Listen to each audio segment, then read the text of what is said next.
मेरे प्रिय दर्शकों नमस्कार।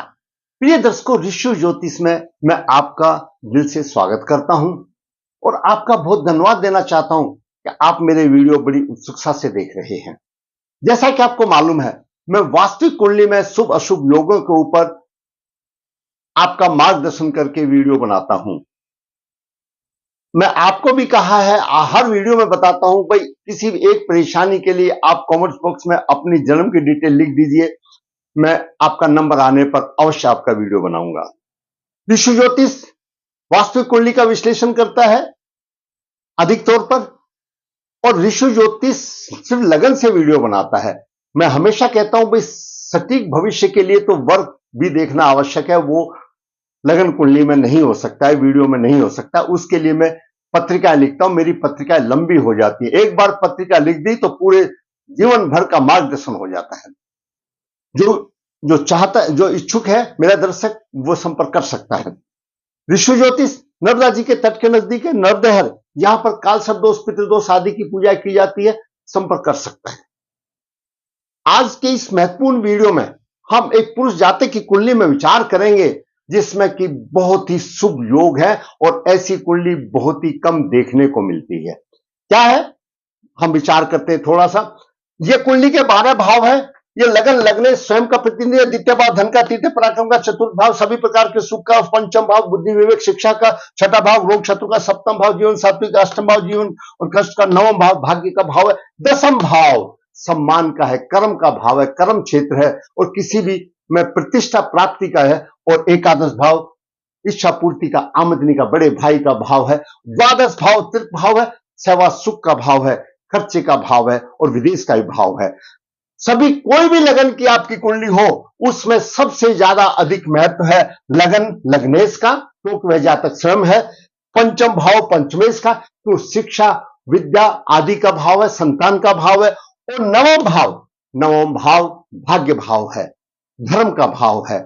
और पंचम और नवम भाव को मुख्यमंत्री और मंत्री भी कहा गया है। आगे आता है दसम भाव। दसम भाव अगर शुभ स्थिति में है, भाव का स्वामी शुभ स्थिति में है, तो सम्मान में 4 चांद लग जाते हैं। जिस कुंडली में इन 4 ग्रहों की स्थिति, कौन सी स्थिति, लग्नेश, पंचमेश, नवम भाव का स्वामी और दसम भाव का स्वामी अगर शुभ स्थिति में हो, तो अपने आप कुंडली संवर जाती है। यूं तो भाई देखो, छोटे मोटे दोष तो सभी में आएंगे। 9 ग्रह हैं, 9 ग्रह सभी के लिए कोई शुभ फल नहीं देते हैं। लेकिन मुख्यतः ये 4 भाव ऐसे हैं, लगन का भाव, पंचम भाव, नवम भाव और दसम भाव। ये अगर बलवान हो तो कोई शंका ही नहीं, वह उच्च पद और सम्मान की प्राप्ति करता है, धन की इच्छा कमी नहीं होती। बात करते हैं आगे। लग्नेश अगर एकादश भाव में, लग्नेश अगर एकादश भाव में हो तो धन की कोई कमी नहीं होती, विद्या और संतान आराम से मिल जाता है, पराक्रमी और तेजस्वी होता है, परिश्रमी होता है और मित्रों का उसको सहयोग भी होता है। और उसकी पंचम दृष्टि यहां पर, सप्तम दृष्टि पंचम भाव पर होती है। शिक्षा संतान में भी कोई परेशानी नहीं आती अगर लग्नेश दसम भाव में हो। अब बात करें पंचम भाव। पंचम भाव केंद्र में हो, अच्छा है। और पंचमेश और दशमेश की युति, दशकों पंचम भाव, पंचमेश पंचम बुद्धि और ज्ञान है और दशमेश राजसत्ता है, प्रशासन है। यानी ऐसा जातक अपनी बुद्धि और ज्ञान से राज का कार्य चलाने वाला होगा, प्रशासन को चलाने वाला होगा। अगर पंचम भाव के स्वामी और दसम भाव की युति हो या आपस में प्रभाव हो, तो ऐसा जातक होगा। लग्नेश भाग्य इसका प्रवेश पसंद हो, लग्नेश और भाग्य का स्वामी कि आपस में कहीं पर भी युति हो या प्रभाव हो तो प्रबल भाग्यवान होता है। तो इन योगों को लेकर के आगे हम बढ़ते हैं। पुरुष जातक की कुंडली क्या कहती है। लग्नेश, पंचमेश, नवमेश और दशमेश की ऐसी स्थिति, विद्वान, भाग्यवान और सम्मान की कोई कमी नहीं। जातक का जन्म 19 अप्रैल 1994 शुक्ल पक्ष 8 पुनर्वसु चरण 4 मंगलवार को हुआ। जन्म के समय पर धनु लगन हुआ। धनु लगन के 23 डिग्री है और तृतीय भाव में शनि अपनी राशि में, कुंभ राशि में 15 डिग्री लेकर के विराजमान है। चतुर्थ भाव में मंगल पंचमेश है, 9 डिग्री लेकर के विराजमान है। बुध वहीं पर मीन राशि में दसम भाव और सप्तम भाव का स्वामी नीच राजयोग बन रहा है, 22 डिग्री लेकर विराजमान है। पंचम भाव में नवम भाव का स्वामी सूर्य उच्च राशि में 4 डिग्री लेकर विराजमान है और एकादश भाव और छठे भाव का शुक्र स्वामी 27 डिग्री लेकर विराजमान है। छठे भाव में केतु 1 डिग्री 36 मिनट लेकर के, चंद्रमा 1 डिग्री 5 मिनट लेकर के विराजमान है। लग्नेश गुरु एकादश भाव में 17 डिग्री 27 मिनट लेकर के विराजमान है। जैसा कि मैंने बताया, लग्नेश पंचमेश नवेश और दसमेश की शुभ स्थिति। लग्नेश एकादश भाव में शुभ स्थिति में है। जैसा कि मैंने बताया, धन की कोई कमी नहीं, अच्छी विद्या, संतान, पराक्रमी, तेजस्वी, परिश्रमी होगा, मित्रों का सहयोग होगा। और पंचम दृष्टि से यहां पर शनि को देख रहा है। शनि की कुंभ राशि में शनि है, यहां पर देख रहा है पंचम दृष्टि से। वह भी विख्यात राजवंशी लंबी आयु निरोग बनाता है। क्यों? शनि तो अष्टम भाव का स्वामी है, उसको देख रहा है, पराक्रम की कोई कमी नहीं। दूसरी बात दर्शकों, किसी भी लेखन शक्ति में तीसरे भाव का बहुत बलवान होना जरूरी है। इसका बालक का तीसरे भाव बलवान है।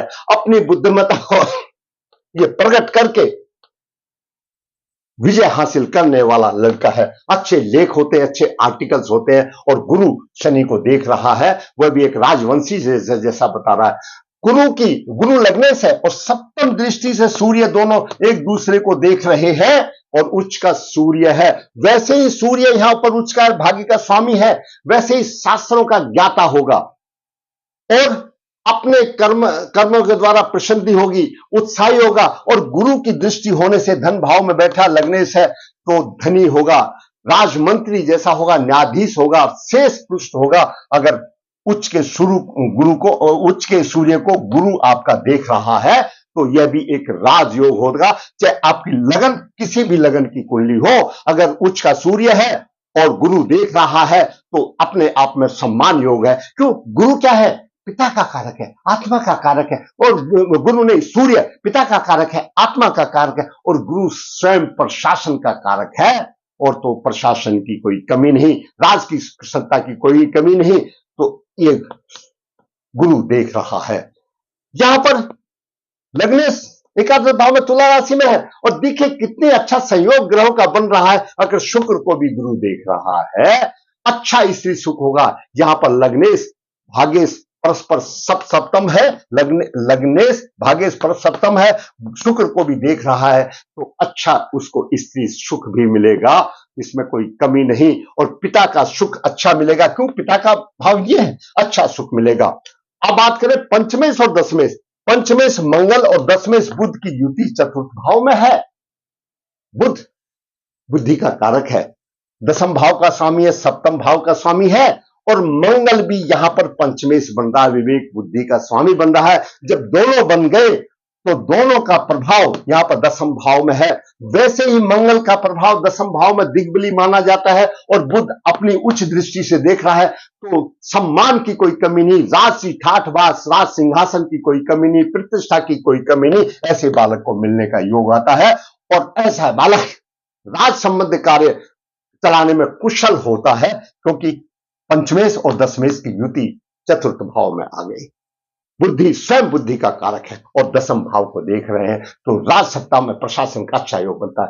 चंद्रमा से दसम उच्च का सूर्य है। चंद्रमा से दसम उच्च का सूर्य है। धन और सम्मान की कोई कमी नहीं, इस कुंडली में धन और सम्मान की कोई कमी नहीं। जो उपद्रव मचाने वाले जो राहु केतु है, राहु 1 डिग्री 36 पर सिमट गया, केतु भी 1 36 में मृत अवस्था में सट गया और कोई ग्रह पीड़ित नहीं है। लगन भी बलवान स्थिति में है, पंचम भाव का स्वामी बलवान स्थिति में है, नवम भाव का स्वामी भी बलवान स्थिति में, लग्नेश की दृष्टि है और मंगल स्वयं पंचमेश यहां पर है और दसम भाव के युति है। तो ऐसा जातक क्यों नहीं सम्मान बनेगा? आपकी कुंडली भी किसी भी लगन की हो, अगर लग्नेश यहां पर है, धन की कोई कमी नहीं। पंचम भाव का स्वामी और भाग का स्वामी या पंचम भाव का स्वामी अगर इसी तरह से आपका लग्नेश पंचमेश और नवमेश शुभ स्थिति में हो और दसम भाव भी स्थिति में हो, पंचमेश और दसम भाव की युति कहीं पर भी हो, ये तो अच्छी है। चतुर्थ भाव में सीधा दसम भाव को देख रही है तो कहीं पर भी हो तो अच्छा प्रशासन का योग बनता है।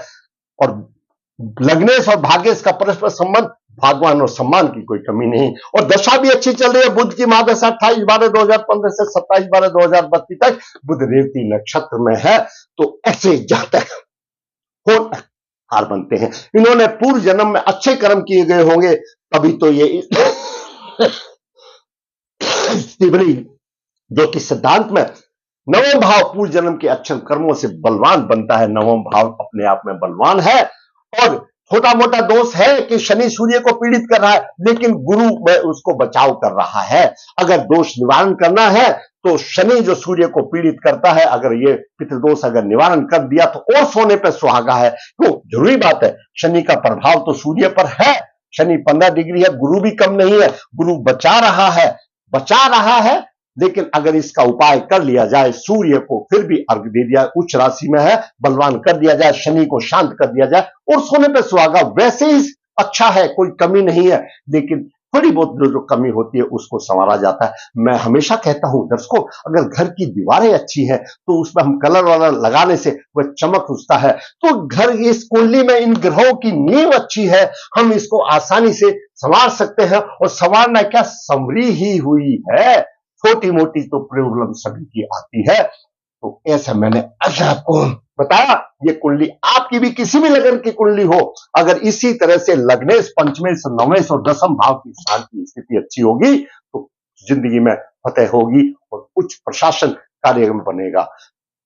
एक नौजवान पुरुष की कुंडली का मैंने आपको इतना अच्छा विश्लेषण करके, उसके ग्रह योग है, जो बोला, कितना भी बोला जाए, तो मैंने आपका मार्गदर्शन किया। अगर आप चाहते हैं, अब ये किसी का फायदा कर सकता है, त्रुटियां तो सभी में हो सकती है, जैसे इसमें नहीं है, किसी में आ सकता है। तो उसमें यहां पर चंद्रमा वैसे कमजोर है, लेकिन अपनी राशि में है, वो एक अलग बात है। 23 डिग्री इसमें है। सभी चीजें सभी को नहीं मिलती, लेकिन फिर भी बहुत अच्छी कुंडली है। आप समझते हैं, किसी का मार्गदर्शन अच्छा हुआ है तो भाई आप वीडियो को लाइक अवश्य करें। आप देखते हैं, लाइक करें। नहीं अच्छा लगता है तो डिसलाइक कर दे, कोई दिक्कत नहीं। आप कमेंट्स बॉक्स में 2 शब्द लिख दीजिए, क्या खराबी है, मैं अपनी खराबी सुधारने की कोशिश करूंगा। लेकिन मेरा काम है आपका मार्गदर्शन करना। और जिसने मेरा चैनल सब्सक्राइब नहीं किया, चैनल सब्सक्राइब करें, बेल आइकन को दबाएं, ताकि आने वाली वीडियो आपके पास तुरंत आ जाए, आप उसका लाभ उठा सके। मैं कहूंगा आपको अच्छा लगा है तो लाइक करें, शेयर करें। और मेरा चैनल जिसने सब्सक्राइब नहीं, सब्सक्राइब है, ताकि मेरा मनोबल भी ऊंचा और इसी प्रकार वास्तविक कुंडली बना करके आपका मार्गदर्शन करता रहूं। धन्यवाद।